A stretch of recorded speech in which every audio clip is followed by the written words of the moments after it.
Hi everyone, and welcome to my channel, Lil Modern Mama. My name is Ashley. Today we are going to be talking about something a little more sensitive. If you read the title of this video, we are talking about your first period after a miscarriage. If you're new to my channel and this is not something that you're interested in learning about, that's totally fine. You can move on to another video that I've done. If it is something that you're interested in learning about, maybe you know someone who's going through it, maybe you're going through it yourself and you just need to get the information, then this might be the video for you.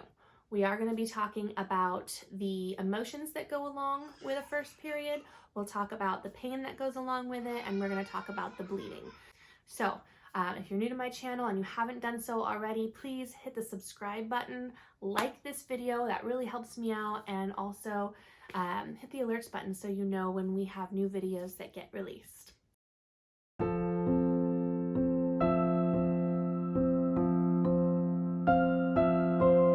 So your first period after miscarriage, let's talk about the emotions.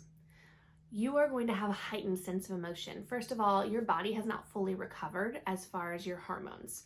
And that's going to be really rough on you. It's going to be really rough on anyone else who lives in your house as well. Because when you're not really in full control over those hormones and over those emotions, you might lash out, you might be aggravated more easily. Your normal PMS symptoms, those are going to be elevated to an extreme level because your body hasn't regulated your hormones yet.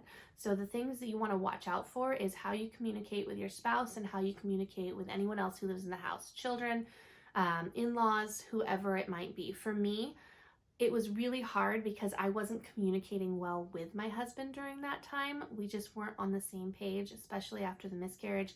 And it was something that was really hard for us. So explain those things to your spouse.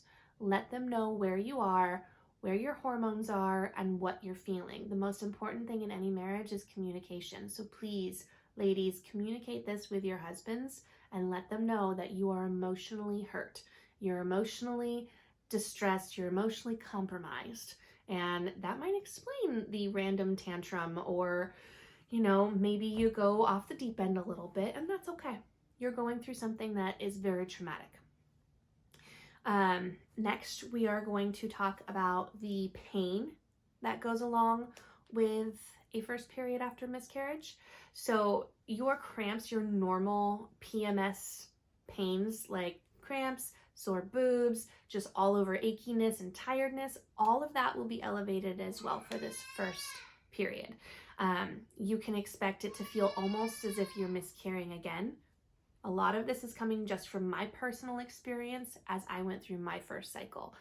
And it'll be hard. It's something, again, like I said, communication with your husband. You'll want to communicate this over to your husband as best as possible, because if you're someone like me who doesn't really have period cramps, this was intense. This was bad. This felt like I was having a baby all over again. And that's not something that you want to feel if you know that you're not having a baby. So definitely have that communication, and it lasts longer. So let's say your usual PMS symptoms last like 3 to 5 days. Your PMS symptoms might last, 6 to 10 or 10 to 15, depending on who you are and what your body's going through. The next thing I want to do is talk about bleeding. So you already bled from your miscarriage, and that was a lot. That was awful. Now you're moving on to your first cycle. That should be around 28 days later. Somewhere in there, you might be different. Speak with your doctor about it. Let them know what is happening with you.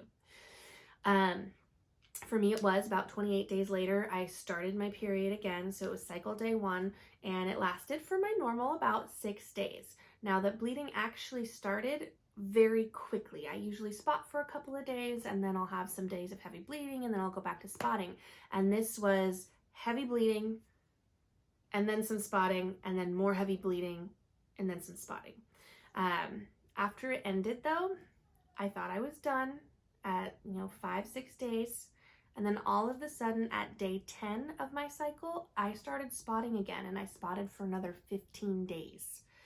So you don't know exactly when your body is ready to have everything cleansed out. It might take a little bit of extra time. Be patient. That's not uncommon. You're not weird.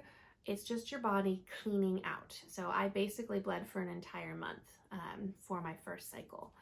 I did restart my cycle. I'm currently on cycle day 1 of cycle 2 after my miscarriage, and it's relatively normal. There was a day or two of spotting, and then today's an actual cycle day. And yeah, so that's kind of what it's like. My main takeaways, things that I want to convey to other women are: 1, communicate with your spouse. Let them know what's physically, mentally, emotionally going on with you and your body.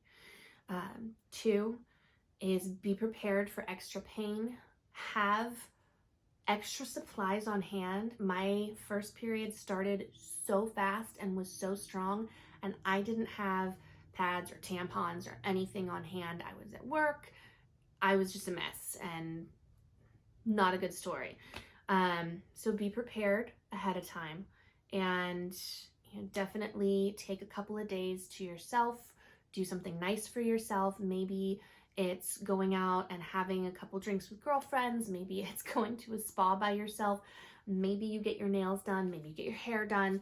I don't know. Pamper yourself. Make yourself feel good on the inside, because I know you're not going to feel great on the inside. But I hope this is helpful. If you like this video, please give it a thumbs up. And if it's something that you want to learn more about, or you have interest in other videos that I'm doing, please hit the subscribe button and hit the alerts button so you know when we release the next videos. And I will be doing another video about miscarriage and other things, and maybe even an interview with others who have gone through miscarriages in different stages in October, which is Baby Loss Awareness Month. As always, I hope you all are having a wonderful day, and let's keep parenting together.